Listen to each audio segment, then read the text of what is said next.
బులెటిన్ల ముందుగా హెడ్లైన్స్. మనం జాబ్ అడగడం కాదు, ఇచ్చే స్థితిలో ఉండాలన్న ముఖ్యమంత్రి చంద్రబాబు నాయుడు.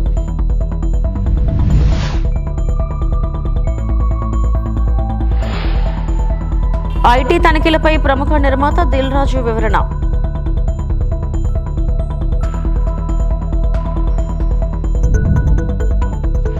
వైఎస్ఆర్సీపీకి రాజీనామా చేసిన విజయసాయిరెడ్డి.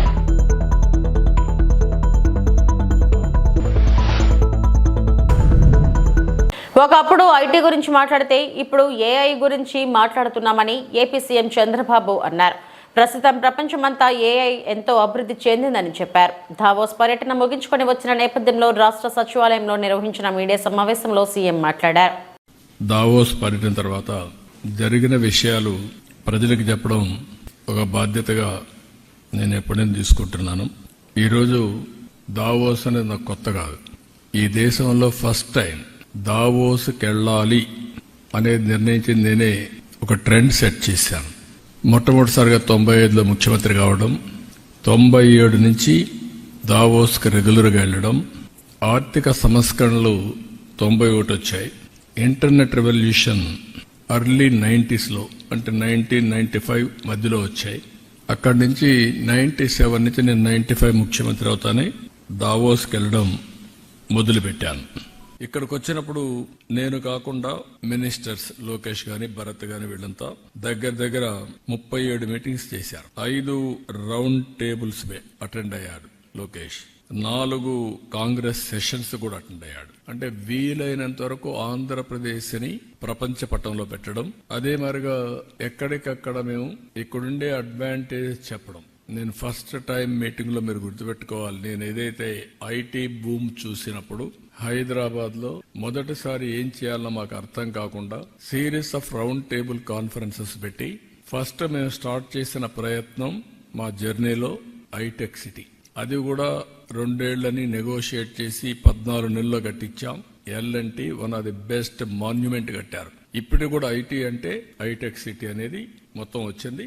ఇప్పుడు ఐటీ అంటే సైబరాబాద్ కూడా ఒక నగరమే నిర్మాణం చేశాం.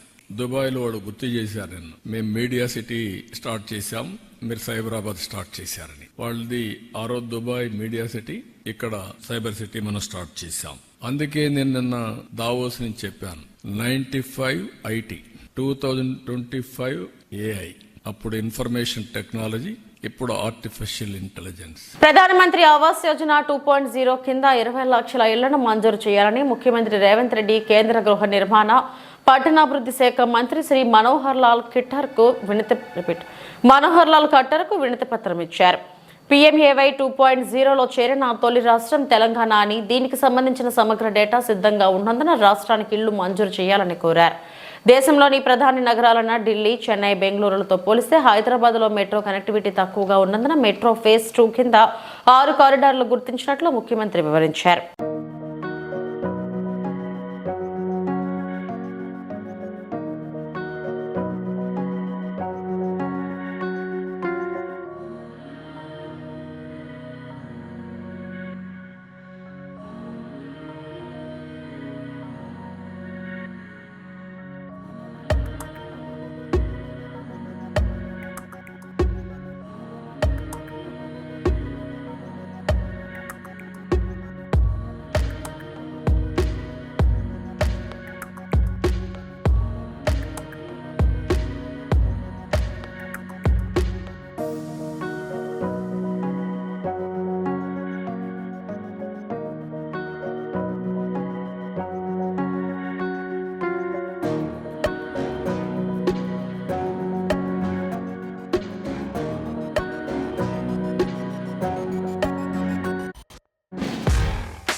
ఐటీ అధికారులు ఏవేవో ఊహించుకుని తమ సంస్థ ఇంటిపై తనిఖీలు నిర్వహించారని ప్రముఖ నిర్మాత దిల్ రాజు అన్నారు.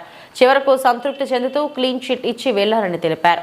తాను తమ కుటుంబం 5 ఏళ్లుగా కొత్తగా ఏ ఆస్తులు కొనలేదని, ఎక్కడా పెట్టుబడులు పెట్టలేదని దిల్ రాజు 4 రోజులుగా జరిగిన ఐటీ తనిఖీలపై వివరణ ఇచ్చారు. తనతో పాటు ఇతర నిర్మాణ సంస్థలు, ఫైనాన్సర్పై ఐటీ సోదాలు జరిగినా తనను మాత్రమే హైలైట్ చేస్తూ వస్తున్నారన్న దిల్ రాజు ఐటీ అధికారులు ఎలాంటి డబ్బు, డాక్యుమెంట్లు స్వాధీనం చేసుకోలేదని స్పష్టం చేశారు. ఇంకా కొన్ని ప్రైవేట్ సెక్టార్స్ మీద ఇన్కమ్ ట్యాక్స్. సో ఈ సెర్చ్లో విచిత్రం ఏంటంటే, నేను సెలబ్రిటీని కాబట్టి ఎన్నో సెర్చ్లు జరుగుతున్నా, సో నా న్యూసే మీకు క్యూరియాసిటీ ఉంది కాబట్టి, సో దానికి మీరు ఎంత ఫోకస్ చేస్తున్నారో 4 రోజుల నుంచి చూస్తూనే ఉన్నాం. ఈ 4 రోజుల నుంచి ఏమి జరిగింది అనేది చెప్పాల్సిన అవసరం ఉందని మీ అందరినీ పిలవడం జరిగింది. లేకుంటే తెలిసింది తెలియని ఏదేదో న్యూస్లు వేసుకుంటూ 4 రోజుల నుంచి హైలైట్ చేస్తూ ఉన్నారు. ఇన్కమ్ ట్యాక్స్ సెర్చ్ అనేది మాకు 2008లో ఒకసారి జరిగింది. అంటే దాదాపు 16 సంవత్సరాల తర్వాత ఈ సెర్చ్ జరిగింది. మధ్యలో 3 times సర్వేస్ ఉన్నాయి. సర్వేస్ అంటే అకౌంట్ ఆఫ్ బుక్స్ అనేది చూస్తారు. సో ఈ సెర్చ్ అనేది ప్రాసెస్, వ్యాపారాలు చేస్తున్నప్పుడు ఇన్కమ్ ట్యాక్స్ చేయాల్సిన ప్రాసెస్. అలాగే మా మీద కానీ అదర్ వేరే ప్రొడక్షన్ హౌజెస్ మీద కానీ ఫైనాన్సర్స్ మీద కానీ నిన్న సెర్చెస్ అన్నీ ఉన్నాయి. పోతే మా దగ్గరకు వస్తే మా కుటుంబం మీద ఏదైతే ఆఫీసు ప్లేస్ ఉందో ఆఫీస్ దగ్గర ఈ సెర్చ్లు జరిగాయి. సో మొదటి 3 రోజులు ఎవరిది వాళ్ళకి ఇండివిజువల్గా సెర్చ్ చేసి స్టేట్మెంట్స్ తీసుకుంటారు. అయిన తర్వాత లాస్ట్ డే నిన్న ఆఫీస్లో కన్క్లూడ్ చేస్తారు. సో మా హౌజెస్లో జరిగిందా కానీ ఆఫీస్లో జరిగిన దాంట్లో కానీ చాలా రిపీటెడ్గా వేసిన కొన్ని ఛానల్స్లో కానీ సోషల్ మీడియాలో కానీ ఇంత డబ్బు దొరికింది, ఇంత డాక్యుమెంట్స్ దొరికాయి, అది దొరికింది అనేది కొన్ని హైలైట్ చేశారు. ఎక్కడ కూడా మా దగ్గర డబ్బు కానీ డాక్యుమెంట్స్ కానీ ఐడెంటిఫై కానీ మా దగ్గర నుంచి వాళ్ళు తీసుకున్నది కానీ లేదు. నా దగ్గర ఒక 5 lakhs, మా శిరీష్ గారి దగ్గర ఒక 4.5 lakhs, అలాగే మా డాటర్ ఇంట్లో 6 lakhs, ఆఫీస్లో 2.5 lakhs, మొత్తం బిలో 20 lakhs. మా అందరి దగ్గర కలిపి బిలో 20 lakhs ఉంది. అలా ప్రతి ఒక్కటి ఇట్లా వాళ్ళు ఇన్కమ్ ట్యాక్స్ ఏమేమి చూశారనేది ఇలా వాళ్ళది అయిన తర్వాత పంచనామా చేసిస్తారు. సో క్యాష్ రూపంలో అది 5 సంవత్సరాల నుంచి మేము ఎక్కడ ప్రాపర్టీస్ కానీ వేరే దాంట్లో ఇన్వెస్ట్మెంట్ చేయడం కానీ ఎక్కడ ఏమీ జరగలేదు. అది కూడా డిపార్ట్మెంట్కు టోటల్గా అందరి దగ్గరికి వెళ్ళి క్లియరెన్స్ చేసుకున్నారు. ఇది క్లీన్, ఎక్కడ డాక్యుమెంట్స్ కానీ అలాంటివి ఎక్కడేం లేవు. బిజినెస్ దాంట్లో ప్రొడక్షను, డిస్ట్రిబ్యూషను, థియేటర్ సైడ్ ఉన్నాం కాబట్టి వాళ్ళకి అన్నీ డీటెయిల్గా కావాలి. డీటెయిల్ అంటే ప్రొడక్షన్ ఎలా జరుగుద్ది, ప్రొడక్షన్లో 24 క్రాఫ్ట్స్ ఉంటాయి. ఆ 24 క్రాఫ్ట్స్లో లావాదేవీలు ఎలా ఉంటాయి ఒక్కొక్క సినిమాకి. సో ఆ డీటెయిల్స్ అన్నీ వాళ్ళు తీసుకోవడం జరిగింది. డిస్ట్రిబ్యూషన్ సైడ్ ఎలా ఉంటుంది, ఎగ్జిబిషన్ సైడ్ ఎలా ఉంటుంది అనేది వాళ్ళన్ని డీటెయిల్స్ అడుగుతూ అందరి దగ్గర తీసుకొని ఫైనల్గా నా దగ్గర నిన్న ఇవన్నిటిని ఎవరెవరు ఏమేమి స్టేట్మెంట్లు ఇచ్చారు, ఏముంది అనేది ఫైనల్ నాతో నిన్న కన్క్లూడ్ చేశారు. డిపార్ట్మెంటే ఆశ్చర్యపోయింది. దిల్ రాజు గారిని మేము ఏదో ఎక్స్పెక్ట్ చేసాం, అలా ఉంటుంది ఇలా ఉంటుంది అని సెర్చ్ జరిగేటప్పుడు దే ఆర్ వెరీ హ్యాపీ. వాళ్ళకు మాకు జరిగిన కోఆపరేషన్లో కానీ దాంట్లో కానీ they are very happy department. ఫర్దర్గా ఆడిటర్స్ డిపార్ట్మెంట్ ఉన్నదాని మీద వాళ్ళు క్లారిటీ చేసుకుంటారు. అన్ని బుక్స్ ఆఫ్ అకౌంట్స్ కరెక్ట్గా ఉన్నాయా, ఇవేమున్నాయి లాస్ట్ 5 years అని అవన్నీ వాళ్ళు చేసుకొని కన్క్లూడ్ చేస్తారు. అమ్మకి 19th రోజు కాఫ్ కోల్డ్ ఎక్కువైంది. 19th అయిన తర్వాత ఇంట్లో వెళ్ళేసి ట్రీట్మెంట్ తీసుకొని వచ్చి ఇంట్లో ఉన్నారు. సడన్గా కాఫ్ ఎక్కువ అవుతే ఇమీడియట్లీ హాస్పిటల్కి పంపించాం. దానికి ఎవరో కొందరు హార్ట్ అటాక్ అని ఇంకేదో అయిందని రకరకాల న్యూస్లు క్యారీ చేస్తారు. She's very fine. She's 81 age. 2 రోజులు హాస్పిటల్లో ఉండి. ఏపీ రాజకీయాల్లో సంచలనం రేపుతుంది విజయసాయిరెడ్డి ఆకస్మిక నిర్ణయం.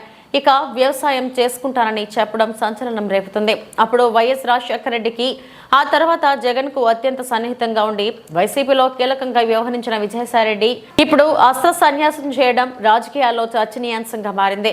చంద్రబాబుతో తనకు విభేదాలు లేవనడం, పవన్ కళ్యాణ్తో చిరకాల స్నేహం ఉందనడం, ముఖ్యంగా తను ప్రోత్సహించారంటూ ప్రధాని మోడీ, కేంద్ర హోంమంత్రి అమిత్ షాకు ధన్యవాదాలు చెప్పడం ఆసక్తి రేపుతుంది. మరోవైపు విదేశాలకు వెళ్లేందుకు సిబిఐ కోర్టు అనుమతి కోరారు విజయసాయిరెడ్డి. ఫిబ్రవరి 10 నుంచి మార్చి 10 వరకు నార్వే, ఫ్రాన్స్ వెళ్లేందుకు అనుమతి కోరుతూ పిటిషన్ దాఖలు చేశారు. అయితే కౌంటర్ దాఖలకు సమయం కోరింది సిబిఐ. విచారణ ఈ నెల 27కి వాయిదా వేసింది సిబిఐ కోర్టు. సమర్పించడం జరిగింది. ఆయన ఆ రాజీనామాను ఆమోదించడం కూడా జరిగింది. రాజీనామా మాత్రమే కాదు, రాజకీయాల నుంచి కూడా తప్పుకోవాలన్నటువంటి నిర్ణయాన్ని తీసుకోవడం జరిగింది. వైఎస్ఆర్ కాంగ్రెస్ పార్టీ 2019 ఎన్నికల్లో 151 స్థానాలు సాధించుకున్నది. 2024 ఎన్నికల్లో 40% ఓటింగ్ సాధించుకున్నది. జగన్మోహన్ రెడ్డి గారు అత్యంత ప్రజాదరణ కలిగినటువంటి నాయకులు. నాలాంటి వాళ్ళు 1000 మంది పార్టీని వీడినా కూడా ఆయనకున్న ప్రజాదరణ తగ్గదు అన్నటువంటిది నా ఉద్దేశం. రాజకీయాల నుంచి తప్పుకోవాలని నేను నిర్ణయించుకున్న తర్వాత జగన్మోహన్ రెడ్డి గారు లండన్లో ఉన్నారు.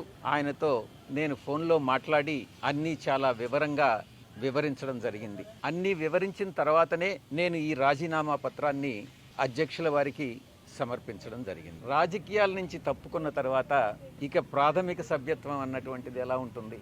మీరు కూడా బీజేపీలోకి వెళ్తారనేటువంటి ప్రచారం కూడా జరుగుతుంది. నా సుదీర్ఘ రాజకీయ జీవితంలో నేను ఏ రోజు అబద్ధాలు చెప్పలేదు. హిందూ ధర్మాన్ని నమ్మినటువంటి వ్యక్తిగా నేను అబద్ధాలు చెప్తాను అని చెప్పను. అలా చెప్పుతాను అని ఎవరైనా నమ్మినట్లయితే అది మీ యొక్క విజ్ఞతకే వదిలేస్తున్నాను. రాజారెడ్డి గారి దగ్గర నుంచి, రాజశేఖర్ రెడ్డి గారి నుంచి ఈరోజు జగన్మోహన్ రెడ్డి గారి వరకు 3 తరాలుగా ఆ కుటుంబంతో సన్నిహిత సంబంధాలు ఉన్నటువంటి వ్యక్తిగా నేను ఒక్కటే చెప్తా ఉన్నాను.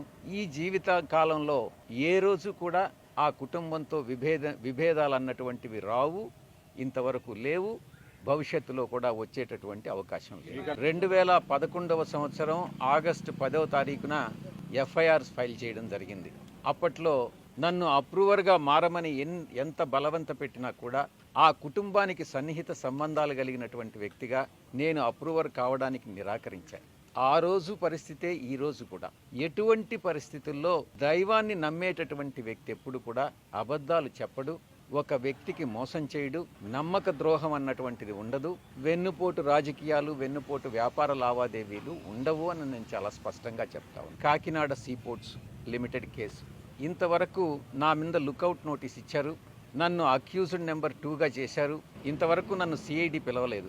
ఈడీ వాళ్ళు పిలిచినప్పుడు నేను ఒక్కటే చెప్పాను, కేవీ రావు అనేటటువంటి వ్యక్తి ఏదైనా ఒక సోషల్ ఫంక్షన్లో కలిస్తే నమస్తే నమస్తే అని చెప్పడమే కానీ ఆయనతో నాకు ఎటువంటి సన్నిహిత సంబంధాలు కానీ వ్యాపార లావాదేవీలు కానీ లేవు, నా మీద చేసినటువంటి ఆరోపణలన్నీ తప్పు అన్నటువంటిది చాలా స్పష్టంగా చెప్పడం జరిగింది. కేవీ రావు గారు చెప్పేది నిజంగానైతే ఆయన పిల్లల మీద ప్రమాణం చేసి చెప్పండి, నేను చెప్పేది నేను నిజంగా విక్రాంత్ రెడ్డిని ఆయన దగ్గరికి పంపించాను అని అన్నటువంటి విషయం నేను నా పిల్లల మీద ప్రమాణం చేసి నేను చెప్తా.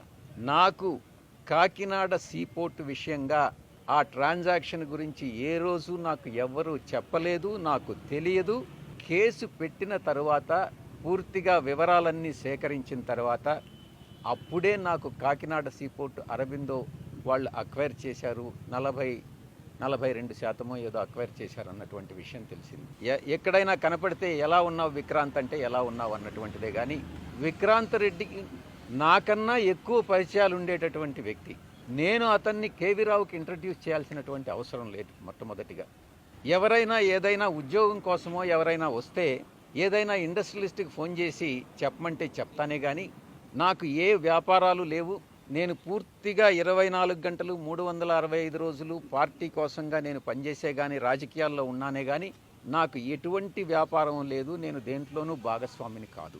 ఈ కాకినాడ సీపోర్టు విషయంగా ఈ యొక్క రాజీనామాకు లింక్ చేసి ఎక్కడో అది జగన్ గారికి తగిలింది కాబట్టి విజయసాయిరెడ్డి రాజీనామా చేస్తున్నాడు అన్నటువంటి విషయాన్ని కొన్ని ఛానల్స్ చెప్తా వస్తూ ఉన్నాయి. మా వియంకుడు నా క్లాస్మేట్ బీకాంలో, ఆ తర్వాత ఆయన వ్యాపార రంగంలోకి వెళ్ళిపోయాడు, నేను సిఏ చార్టెడ్ అకౌంటెంట్గా వెళ్ళిపోయాను. మళ్ళీ తిరిగి కలుసుకున్నది నా కూతుర్ని ఆయన కొడుక్కి సంబంధం చేసుకున్న తర్వాతనే. ప్రమాణం చేసి చెప్తా ఉన్నా ఆయన వ్యాపార లావాదేవీలు ఏది కూడా నాతో ఏ రోజు డిస్కస్ చేయరు. వాళ్ళకి ఎన్ని ఫార్మా యూనిట్స్ ఉన్నాయన్నటువంటి విషయం కూడా నాకు తెలియదు. ఎందుకంటే కుటుంబ వ్యవహారాలు సక్రమంగా ఉండాలి అని అంటే ఆర్థిక వ్యాపార లావాదేవీలు ఉండకూడదు అన్నటువంటి విషయం నేను బలంగా నమ్ముతా. రాజకీయాల నుంచి నేను తప్పుకుంటే నేను ఇంకా బలహీనుణ్ణి అవుతానే కానీ బలవంతుణ్ణి కాదు కదా. అలాంటప్పుడు కేసులు నాకు ఎందుకు మాఫీ చేస్తారు? నన్ను ఎందుకు తప్పిస్తారు? ఏ పరిస్థితుల్లోనైతే నేను రాజకీయ జీవితం రేవంత్ రెడ్డి ముఖ్యమంత్రి అయ్యాక తెలంగాణ రాష్ట్రం లంచాల అడ్డాగా మారిందని గోషామహల్ బీజేపీ ఎమ్మెల్యే రాజాసింగ్ సంచలన వ్యాఖ్యలు చేశారు. పోలీస్ అధికారులు లంచాలు తీసుకోవడంపై ఎమ్మెల్యే తీవ్ర స్థాయిలో మండిపడ్డారు. ఈ మేరకు రాజాసింగ్ ఒక వీడియో విడుదల చేశారు. ప్రస్తుతం తెలంగాణ రాష్ట్రం లంచాలకు అడ్డాగా మారిపోయింది. ఒకప్పుడు కానిస్టేబుల్, ఎస్ఐ, ఏసీపీ లంచాలు తీసుకోవాలంటే భయం ఉండేది. కాంగ్రెస్ ప్రభుత్వం వచ్చిన తర్వాత లంచాల దందా పెరిగింది. కరీంనగర్ జిల్లా పరిధిలోని Jammikunta police station inspector Ravikumar కు సంబంధించిన ఓ ఆడియో క్లిప్ వైరల్ అవుతుంది. ఆ ఇన్స్పెక్టర్ ఓ కేసులో 3 లక్షల లంచం తీసుకున్నట్టు ఆడియోలో ఉంది. ఇన్స్పెక్టర్ బాత్రూంలో డబ్బులు పెట్టినట్లు బాధితుడు చెబుతున్నాడు. సీసీటీవీ ఫుటేజ్ చెక్ చేయాలని బాధితుడు ఉన్నతాధికారులను వేడుకుంటున్నట్టు ఆడియోలో ఉందని రాజాసింగ్ తెలిపారు. లంచాలు అడ్డా తెలంగాణ. ఒకప్పుడు ఏదైనా ఒక కానిస్టేబుల్ కానీ, ఒక ఎస్ఐ కానీ, ఒక ఇన్స్పెక్టర్ కానీ, ఒక ఏసీపీ కానీ ఎవరి దగ్గరైనా లంచాలు తీసుకోవాలంటే ఒక భయం ఉండేది. కానీ తెలంగాణలో కొత్త గవర్నమెంట్ వచ్చిన తర్వాత, కాంగ్రెస్ గవర్నమెంట్ వచ్చిన తర్వాత లంచాలు దందా పెరిగింది. ఇప్పుడు కరీంనగర్లో జమ్మికుంట పోలీస్ స్టేషన్ లిమిట్ లో ఉన్న ఇన్స్పెక్టర్ గారు, ఆయన పేరు రవికుమార్, మొత్తం ఆయన ఒక వాయిస్ క్లిప్ వైరల్ అవుతున్నాయి. నాకు కూడా మీడియా పరంగానే తెలిసింది. 3 లక్షల రూపాయలు ఒక బాధితుడు ఆయన బాత్రూంలో పెట్టిందంట. సీసీటీవీస్ చెక్ చేయండి, ఆయన ఒక కేసులో నాకు డబ్బులు అడిగిండు, నేను బాత్రూంలో డబ్బులు పెట్టిన 3 లక్షలు, అది సీసీటీవీ చెక్ చేయండి అని కూడా ఆ బాధితుడు ఆయన చెప్తుండు. అది కాకుండా నా గోషామల్ నియోజకవర్గంలో షహినాజ్గంజ్ పోలీస్ స్టేషన్ లిమిట్ లో సిఐఏ బాబు చౌహాన్ దాదాపు ఒక కేసు నుంచి నేను నీ పేరు తీసేస్తా, నువ్వు 1,50,000 రూపాయలు ఇవ్వాలి అని లంచం అడిగిండు. 50,000 రూపాయలకి ఆయన ఫిక్స్ అయింది. ఏసీపీ అధికారులు ఈ షహనాజ్గంజ్ పోలీస్ స్టేషన్ లిమిట్ లో ఉన్న ఆ ఇన్స్పెక్టర్ ని, ఆ బాబు చౌహాన్ ని అరెస్ట్ చేసినారు. ఇట్లా కాకుండా చాలా వరకు ఈ సంవత్సరంలో చాలా వరకు పోలీసులు లంచం తీసుకుంటా అరెస్ట్ అవుతున్నారు. నేను కమిషనర్ గారికి, అంటే సివి ఆనంద్ గారు చాలా సిన్సియర్ ఆఫీసర్, చాలా మంచి వ్యక్తి, వాళ్ళు ఎంత స్టిక్ చేసిన తర్వాత కూడా అసలు ఈ లంచం మాఫియా ఎట్లా నడుస్తుంది దానిపైన కొద్దిగా సివి ఆనంద్ గారు దృష్టి పెట్టాలని నేను సివి ఆనంద్ గారికి రిక్వెస్ట్ చేస్తున్నా. అదేవిధంగా అసలు పోలీస్ అధికారులు వాళ్ళ చెంబర్లో కానీ, వాళ్ళు ఎక్కడెక్కడ వాళ్ళ మూమెంట్ ఉంటుంది అక్కడ కూడా సీసీటీవీస్ కెమెరాస్ పెట్టాలని నేను మా కమిషనర్ గారికి, డీజీపీ గారికి కోరుతున్నాను. ఎందుకంటే ఒక వ్యక్తి పైన ఇల్లీగల్ గా కేసు పెట్టిన తర్వాత ఆ పేరు నేను తీసేస్తా, డబ్బులు అనేవాళ్ళు ఈ విధంగా ఇవాళ ఏసీపీ చేతికి వాళ్ళు అరెస్ట్ అవుతున్నారు. ఇంకా ఎంతమంది ఉండొచ్చు. ఒక వ్యక్తి క్రైమ్ లో లేదంటేనే ఆయన 50,000 రూపాయలు నేను ఎందుకు ఇవ్వాలని ఏసీపీకి ఫిర్యాదు చేస్తే ఒక ఇన్స్పెక్టర్ అరెస్ట్ అయిండు. ఒకవేళ ఏదైనా ఒక వ్యక్తి క్రైమ్ చేసిండు, వాళ్ళ దగ్గర ఇట్లాంటి ఆఫీసర్లు ఎంత డబ్బులు వసూలు చేయొచ్చు.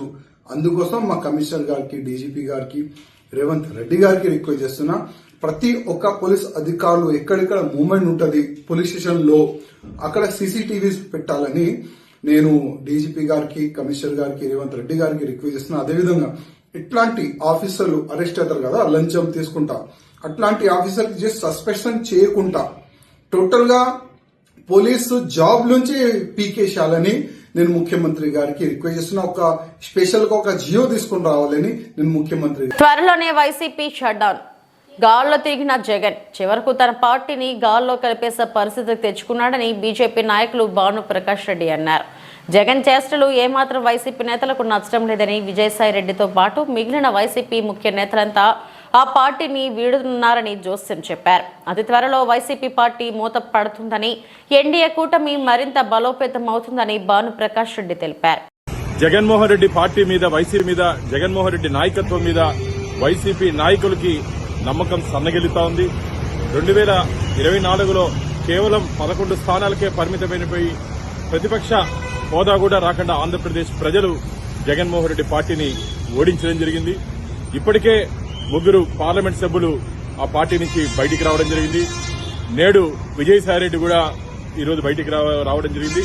అయోధ్య రామిరెడ్డి గారితో పాటు ఇంకా చాలా మంది బయటకు వస్తారని చెప్పి వార్తలు వస్తున్నాయి. రాబో రోజుల్లో ఖచ్చితంగా వైసీపీ ఖాళీ అవ్వడం ఖాయం. నాయకుడంటే ప్రజలకి అందుబాటులో ఉండాలి, ఆ పార్టీ నాయకుడికి అందుబాటులో ఉండాలి. జగన్మోహన్ రెడ్డి కేవలం తాడేపల్లి ప్యాలెస్ కు మాత్రమే పరిమితమైపోయాడు తప్ప ఆ పార్టీ క్యాడర్కి గాని నాయకులకు గాని అందుబాటులో లేకుండా గాల్లో తిరిగే ముఖ్యమంత్రిగా జగన్మోహన్ రెడ్డి మిగిలిపోయాడు. అందుకనే ప్రజలు వైసీపీ నాయకులు జగన్మోహన్ రెడ్డిని గాల్లోనే త్రిశంకు స్వర్గంలోనే. భారతీయ జనతా యువ మోర్చా బీజేవైఎం గూడూరు శాఖ ఆధ్వర్యంలో సంవిధాన్ గౌరవ అభియాన్ కార్యక్రమం నిర్వహించిన సందర్భంగా బీజేవైఎం గూడూరు ఆధ్వర్యంలో ర్యాలీ మరియు సభ నిర్వహించడం జరిగింది. ఈ సందర్భంగా బీజేవైఎం రాష్ట్ర అధికార ప్రతినిధి గిద్దలూరు మనోజ్ కుమార్ మాట్లాడుతూ 75 సంవత్సరాల రాజ్యాంగ ఘన చరిత్రను ప్రజలకు వివరిస్తూ రాజ్యాంగం అంటే ఒక పుస్తకం కాదని, అది మన జీవితానికి దిశ అని బాబాసాహెబ్ అంబేద్కర్ ఏ దేశానికి ఇచ్చిన గొప్ప కానుక అని పేర్కొనడం జరిగింది. డాక్టర్ బిఆర్ అంబేద్కర్ స్మరించుకుంటూ వారి ఆశయాలను విద్యార్థులకు, యువకులకు, ప్రజలకు తెలియజేయాలనే ఉద్దేశంతో ఈ ర్యాలీ నిర్వహించామని ఆయన తెలిపారు. అదేవిధంగా కిసాన్ మోర్చా కన్వీనర్ గాలి ప్రకాష్ నాయుడు మాట్లాడుతూ డాక్టర్ బిఆర్ అంబేద్కర్ రాజ్యాంగాన్ని రచించి దేశాన్ని ముందడుగు వేయించారని ఆయన పేర్కొన్నారు. మరియు బీజేవైఎం జిల్లా ప్రధాన కార్యదర్శి కిరణ్ కుమార్ మాట్లాడుతూ డాక్టర్ బిఆర్ అంబేద్కర్ ని ప్రతి ఒక్కరూ ఆదర్శంగా తీసుకుని ముందుకు నడవాలని ఆయన పేర్కొన్నారు. ఈ కార్యక్రమంలో బీజేవైఎం గూడూరు పట్టణ అధ్యక్షులు శివశంకర్, బీజేవైఎం నాయకులు ప్రణయ్, సుమన్ మరియు కార్తిక్, అదేవిధంగా విద్యార్థులు, విద్యార్థినులు, యువకులు, స్వర్ణాంధ్ర పార్టీ కళాశాల, పాఠశాల విద్యార్థులు పాల్గొన్నారు.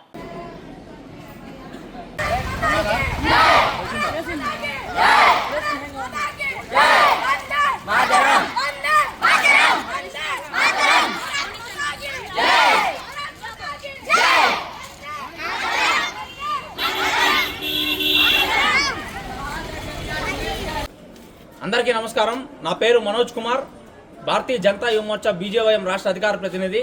మనకు తెలుసు జనవరి 26 గణతంత్ర దినోత్సవం. ఆ యొక్క దినోత్సవం సందర్భంగా పురస్కరించుకొని బీజేపీ ఆధ్వర్యంలో, బీజేవైఎం ఆధ్వర్యంలో ఈరోజు మనకు తెలుసు రాజ్యాంగం అమల్లోకి వచ్చిన దినం కాబట్టి దానికి సంబంధించినటువంటి విధానాన్ని, మన యొక్క రాజ్యాంగాన్ని తీసుకొచ్చినటువంటి అంబేద్కర్ గారి యొక్క చిత్రపటాలతో, అదేవిధంగా జాతీయ జెండాలతో గూడూరు 2 టౌన్ పట్టణంలోని స్వర్ణాంధ్ర భారతి విద్యార్థుల పాఠశాల విద్యార్థులతో 2 టౌన్లో ర్యాలీ నిర్వహించడం జరుగుతుంది. ముఖ్యంగా విద్యార్థుల్లో దేశభక్తి నింపాలి, అందుకోసమే ఈ ర్యాలీ నిర్వహిస్తున్నాము. అదేవిధంగా మన యొక్క రాజ్యాంగ నిర్మాత డాక్టర్ బిఆర్ అంబేద్కర్ గారి సేవలను స్మరించుకుంటూ ఆయన చేసినటువంటి గొప్పతనం ఏంటంటే భారతదేశానికి రాజ్యాంగం రచించారు. ఈ యొక్క రాజ్యాంగం ద్వారా ఈ యొక్క భారతదేశాన్ని ముందుకు నడిపిస్తూ, అదేవిధంగా రాజ్యాంగం అనే ఒక పుస్తకమే కాదు, ఒక శక్తిలాగా ఈరోజు ముందుకెళ్తూ ఈరోజు దేశాన్ని నడిపిస్తున్నటువంటి రాజ్యాంగాన్ని రచించినటువంటి అంబేద్కర్ గారిని స్మరించుకుంటూ ఈ యొక్క ర్యాలీని నిర్వహిస్తున్నాం. ఇదే విధంగా దేశవ్యాప్తంగా, రాష్ట్ర వ్యాప్తంగా ఈ ర్యాలీలు నిర్వహిస్తున్నాం. ముఖ్యంగా అందులో గూడూరు పట్టణంలో విద్యార్థులతో నిర్వహిస్తూ పుర ప్రజలకు అందరికి కూడా రాజ్యాంగం గురించి, అమల్లోకి వచ్చిన రోజు గురించి తెలియజేస్తూ తిరుమల శ్రీ వెంకటేశ్వర స్వామివారిని సినీ హీరో నితిన్ దర్శించుకున్నారు. శనివారం ఉదయం వీఐపీ విరామ సమయంలో శ్రీవారిని దర్శించుకుని మొక్కులు చెల్లించుకున్నారు. దర్శనం అనంతరం రంగనాయక మండపంలో వేద పండితులు వేదాశీర్వచనం ఇవ్వగా ఆలయ అధికారులు పట్టు వస్త్రంతో సత్కరించి స్వామివారి తీర్థ ప్రసాదాలు వారికి అందజేశారు.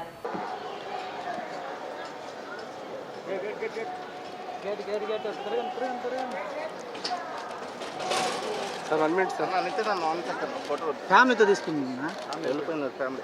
Sir 1 second photo.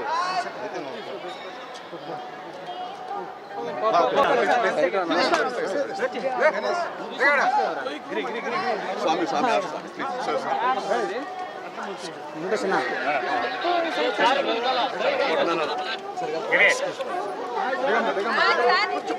కొంచెం సైడ్ వచ్చేసి ప్లీజ్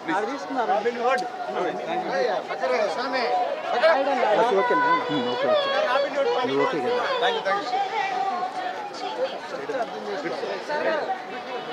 మమ్మల్ని ఫాలో అయిపోండి సార్. చాలు వెనక్కి జరుపుకుంటున్నా.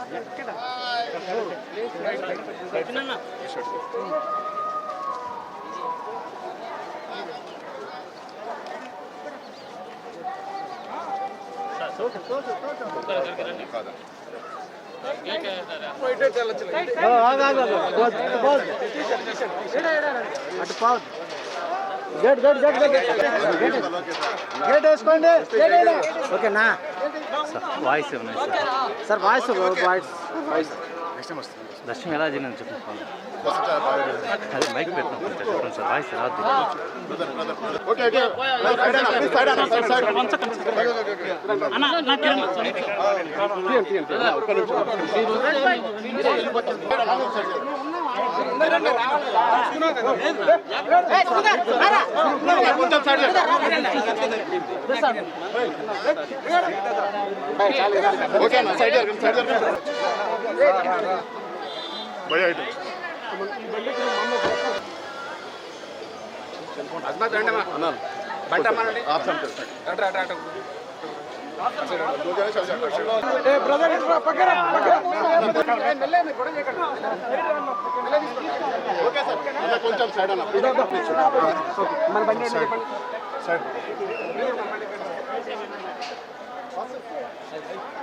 ఇవి ఇప్పటివరకు నా బులెటిన్ అప్డేట్స్. నమస్తే.